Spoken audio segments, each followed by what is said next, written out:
At the beginning of the drama, we go 2 weeks back in time. A woman's voice is heard as she opens the door of her apartment and casually announces that she is home. But no one answers her. The only response comes from her smart home system, which automatically greets her.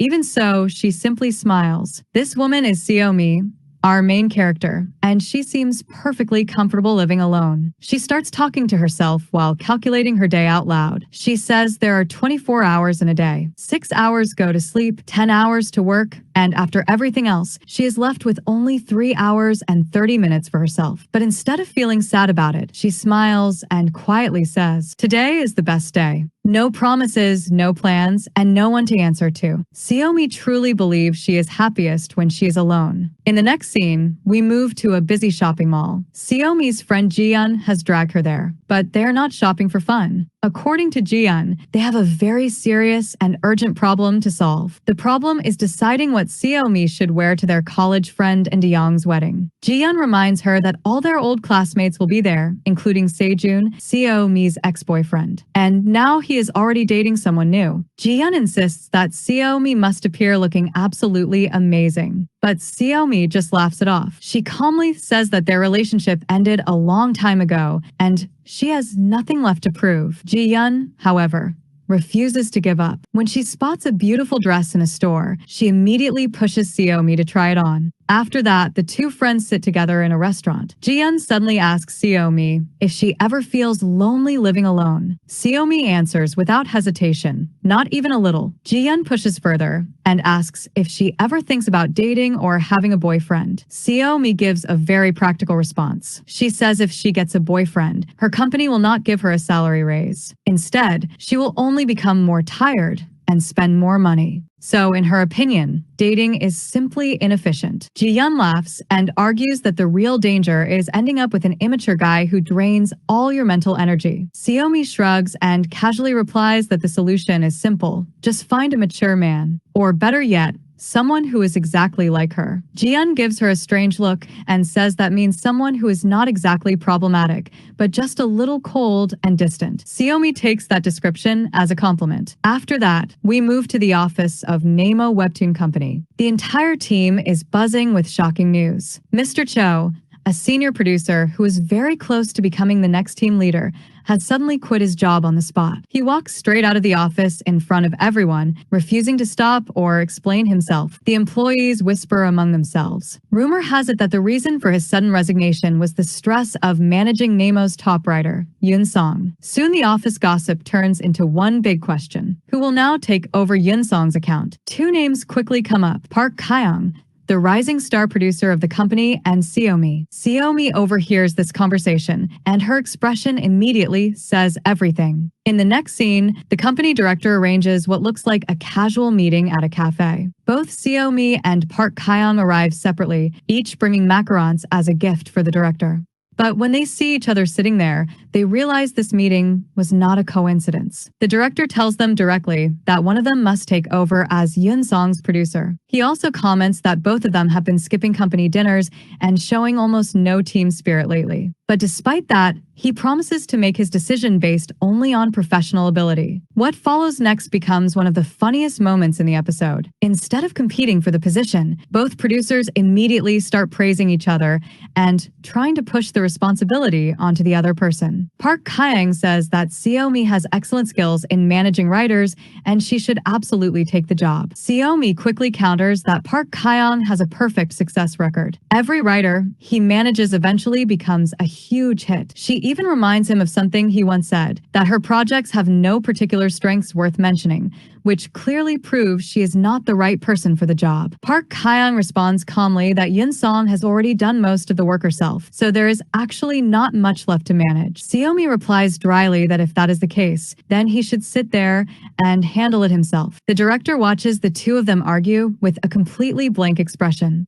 Finally, he sighs and says, "So basically, neither of you wants the job." Then he points directly at Xiaomi and says, "Xiaomi, you manage her." He explains that Xiaomi currently only handles 6 authors, and she was also the person who originally guided Yun Song into writing romance stories in the first place. Before Xiaomi can protest any further, he suddenly stands up, says he has another meeting to attend, and walks away, leaving Xiaomi sitting there with the responsibility she never wanted. After that, we finally meet Yun Song, the company's #1 webtoon author. Outside her apartment, her previous producer is desperately banging on the door. Asterisk, "Ms. Yun, please open the door. Please give me the final files." Asterisk. Inside the apartment, Yun Song calmly uploads the latest episode of her webtoon, episode 21 of The Man to Know. The screen flashes. Upload complete. She posted it exactly when she wanted to, on her own terms. After that, Xiaomi's narration plays quietly over this moment. Asterisk, like a flu virus that slips past even raging white blood cells, Yun Song once completely took over my daily life. Asterisk, the line reveals something important. Their relationship is not just professional. There is clearly history between them. Meanwhile, Yun Song calls Xiaomi in the middle of the workday. She is furious about online trolls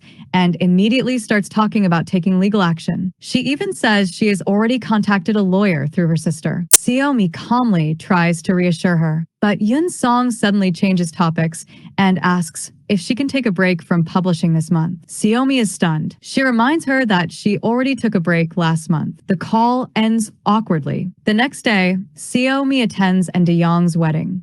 Ji-yun immediately notices something. Xiaomi isn't wearing the dress she recommended. Instead, she is dressed very simply. Xiaomi says there is no point in trying to look impressive today. Soon their old university friends arrive, and the reunion begins. Everyone compliments Xiaomi on how beautiful she looks.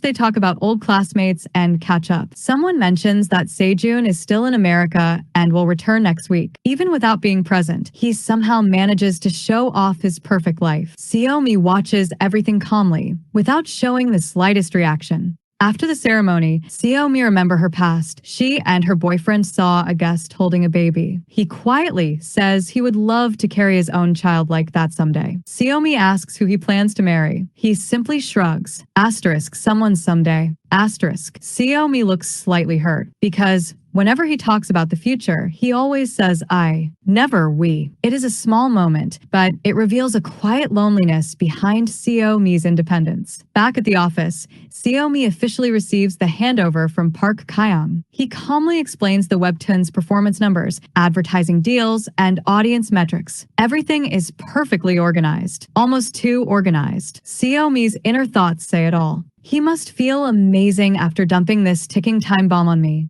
Before leaving, Park Kyung sends her something unexpected, a sauna coupon.